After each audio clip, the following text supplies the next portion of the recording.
Samantha B. Welcome to Full Frontal. Last month, Americans in their wisdom elected a leaky whoopee cushion full of expired cottage cheese who threatens to erode the very foundations of our liberal democracy. But freaked out liberals have responded by threatening to erode the very foundations of our liberal democracy. Okay, go team, good energy. You're kicking the ball toward the wrong goal, but hey, you showed hustle. Also, the game was over in November. It's also over for North Carolina Governor Pat McCrory, but he just keeps fighting from whatever Holiday Inn Express business center he's holed up in. During the last 3 months, North Carolina citizens have experienced some of the worst natural disasters in our state's history. And that's why I'm calling our General Assembly to a special session. A special session to address disasters, mainly the disaster of a Democrat being elected governor. Ironically, it's the first natural disaster North Carolinians can legitimately blame on tolerance for LGBT people.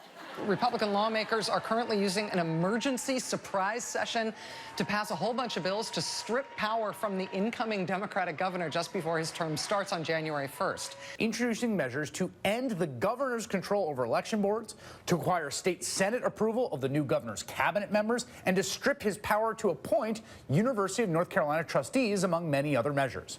McCrory also replaced all the gubernatorial Cokes with RC Cola and accidentally on purpose let the possums into his office. Welcome, Governor Cooper! Most people might think that this is a partisan power grab. What? Only people with eyes and ears that are connected to their think box. I mean, sure, it's a little odd that before signing any new law, Governor Cooper will be required to get a transvaginal ultrasound. But that's just so he can hear the bill's heartbeat.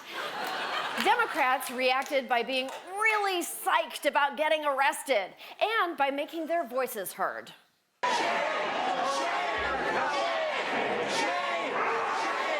Shame. Shame.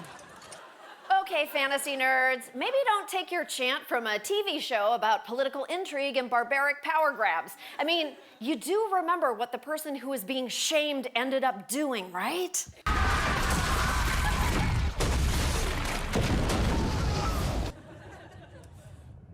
Don't give McCrory any ideas. And as for appealing to North Carolina Republicans' sense of shame, have you all met them? Hey, guess what, Chuck? Next thing you know, you'll say there's gambling in Casablanca. I mean, come on.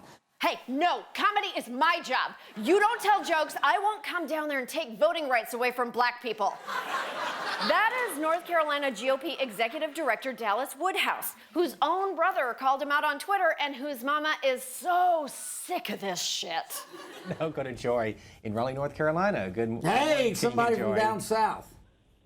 Well, you're right, I'm from down south. Oh, God, it's Mom. And I'm your mother.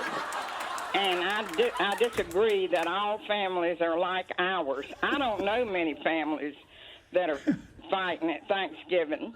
Is this really your mother? No, it's not Mom. Of course, that was back in 2014. Since then, Dallas has stacked the family with 5 more Republicans so he can win every argument. Suck it, Mom. People can like it, they may not like it, but this is what you have in a state that divides power and takes a very discerning look on executive authority and has done since the King George times. Oh my God. This is a preview of the King Trump times, isn't it?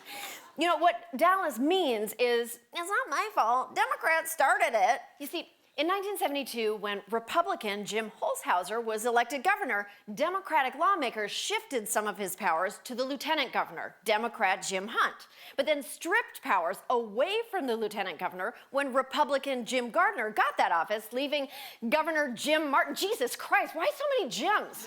What are they, late night hosts? Now, in fact, Governors Jim Martin and Jim Hunt both condemned this lame duck power grab, but Pat McCrory signed SB 4 anyway because fuck everything. And there's not a lot Democrats can do about it because respecting the will of voters is more of a norm than a law. We're going to exercise the power granted under the North Carolina Constitution. Is there anything in the Constitution that says we can't wrap the incoming governor in duct tape and stick him where birds poop? No. Well, giddy up. But lawmakers are supposed to be democratically elected, and that is where things get a little dicey. Republicans only have the power to push these changes through because they have a supermajority in both houses, which they've been able to hold on to because of the way they drew the state's legislative districts. Earlier this year, a court ruled that North Carolina's districts are, quote, racially gerrymandered and unconstitutional as such. And while the districts are being redrawn, new elections won't come until next year. Until then, some of those Republican legislators have about as much right to pass laws in North Carolina as I do. Cool! I move that all tampons be free and that every Confederate flag in the state be replaced with posters of Gilmore Girls. I second the motion. It passes. Yay! The states truly are laboratories of democracy, in that some of them are working hard to cure democracy like it's a virus. That is what happens when we don't read local news because it's not in our Facebook feed.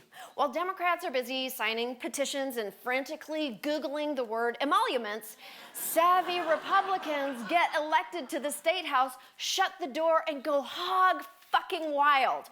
Until one day you wake up and wonder, hey, where'd the Planned Parenthood go? And why is my tap water so thick? So if you're looking for a place to put your energy, stop trying to overturn a national election and start working on a local election. They matter. This guy won by just 10,000 votes and he's taped to a statue. But look what he announced today.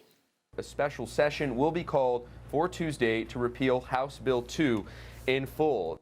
Yes! Pee wherever you want, North Carolinians. You earned it. We'll be right back.